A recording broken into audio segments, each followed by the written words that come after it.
What's going on, you guys? This be your boy, Skydy by Nature TV, and we're here for a brand new episode of Yes for the Mess, where we talk about celebrity gossip, hot topics, and all things reality TV based. I hope you guys are having a wonderful, wonderful Friday, and I intend on doing the exact same, okay?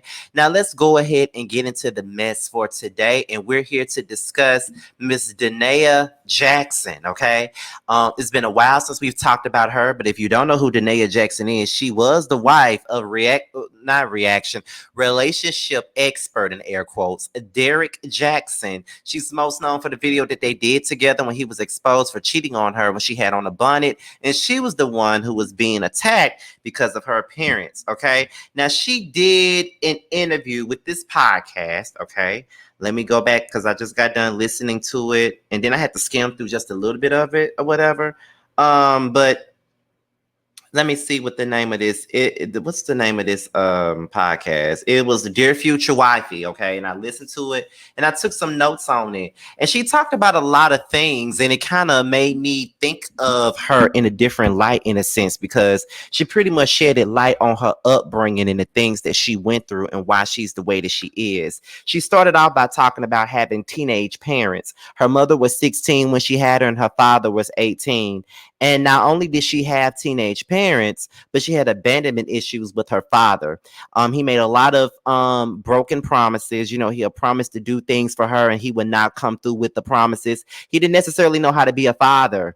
And it's a lot of things that he did and did not do, and it affected her. And I understand where she's coming from. I mean, me and my father have a better relationship now, but I know growing up, our relationship wasn't the best. And I know that he had made a lot of promises that was surely meant to be broken.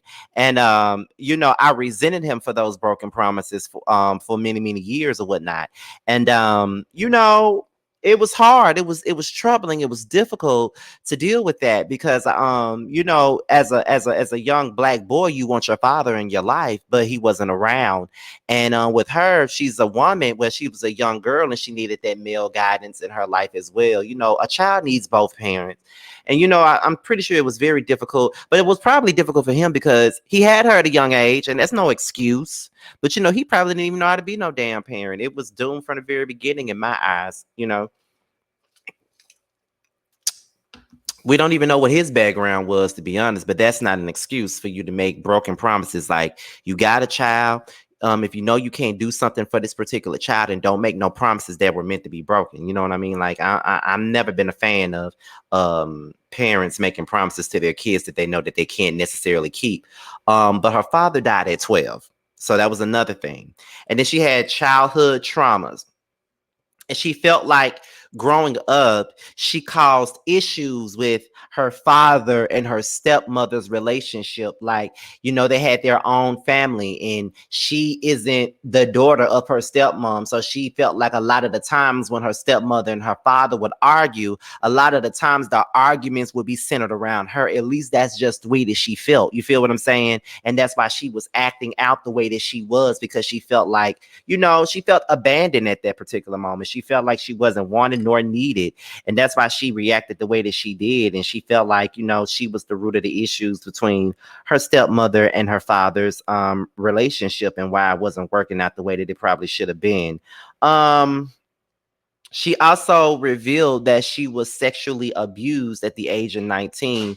It was at a party that she attended that she didn't tell her mother about. I think she was there with brothers or whatnot and friends. And, she was downstairs and someone saw what they liked and they decided to take it from her.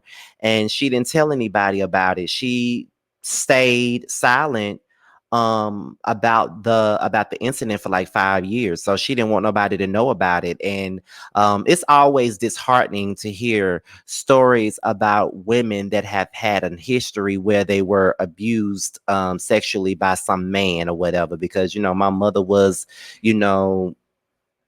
raped and molested as well as a child. So it's always difficult to listen to these conversations when I hear other women talk about it. She then met Derrick 3 weeks after the incident. So she just blocked the whole incident out of her mind and went right into a relationship with Derrick.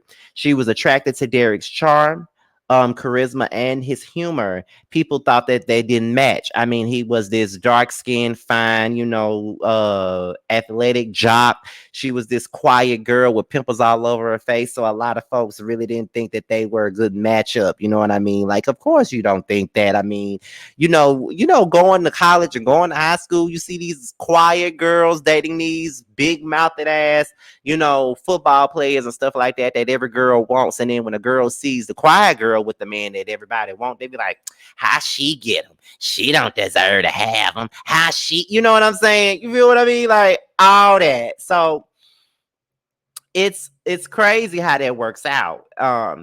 And they married. They didn't get married until 9 years later. So they had been together for a long time, but they did not get married until 9 years later. She explained that the relationship was very on and off. Like they had their on moments, they had their off moments. There was always other women. And this is what I mean by she broke her silence. Cause I didn't follow him.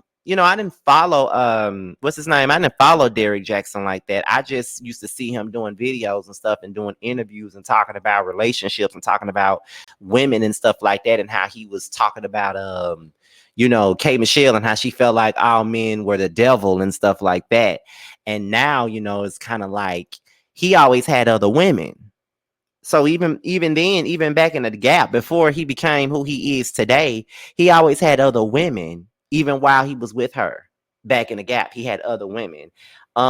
She said she had set Derrick up at one point in time. She had got with this other man just to see how Derrick would react and stuff like that. And then not only that, because he had other women, she had a lot of anger and bitterness towards Derrick, but she never spoke on it. But what she did do was she buried that anger and that bitterness that she had towards him. And I understand.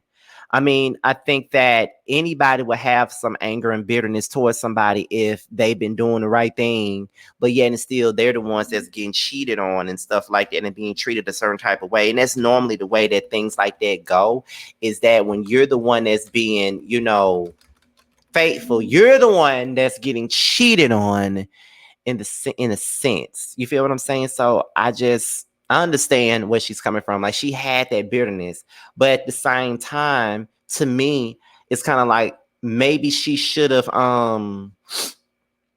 maybe in a sense she should have just tried to let him know how she felt at the time, because she internalized her anger towards him. So in a sense, it's just like, you know what I'm saying? Like, what exactly went down with that? So let me go back to my notes. Let me go back to these notes real fast, because this video not gonna be long. I'm just going through my notes. They moved from Raleigh to Atlanta. Once again, he had many women. Around 2019, they started having arguments that turned into physical altercations. She wound up going on tour with him. She witnessed many women sitting on his lap while on tour, and he didn't do anything to stop it. She quit her job to be a stay-at-home mom and to be with him on tour. So she stopped her job and stopped, doing the things that, she wanted to do. You know what I'm saying? And she decided to build her life all around him. And it wasn't appreciated. You feel what I'm saying? Like it definitely wasn't appreciated. Like she built her whole life around him. Like she stopped what she was doing just to be near him and stuff like that. So it was, it was crazy. Let's see. She knew several women's bodies better than her own. It was just like she came to this moment where, she had all of this, all these self-esteem issues, and it came back to her knowing other women's bodies better than her own. Like she would study other women and see things the way that he saw them and look at things the way that, and it was crazy, because it was hard listening to that, because it's crazy how abandonment issues become a big thing and we never really realize how big these issues become. You know what I mean? The Bonnet video, she talked about her mental state of mind during that moment. She was saying that she was suicidal. Her mental health was downhill at that point, and we could tell. That's why I never talked about her like that. When people talked about her when she was on that video, it was obvious that she wasn't in her right mind. She even had issues with her baby. Her baby reminded her of the women that Derrick cheated on her with. By the skin tone and skin complexion, like it was difficult. He had more than 11 women, and he was the one who filed for divorce. So I wrote all that down to say that this woman went through a whole lot of stuff. She came into this situation with scars, with things that was going on. Like this girl was a RAPE victim when she got with him. She was just assaulted 3 weeks before she even met this man, and 3 weeks after she was assaulted, she ran into the arms of this man, and she was, scared of it. She got mesmerized by his charm and stuff like that, and only for her to be treated like crap and like she wasn't human. And it's unfortunate that she got treated that way, and I hate it. Like, it was very difficult listening to this interview because it's clear that she went through a lot of things. It's very clear.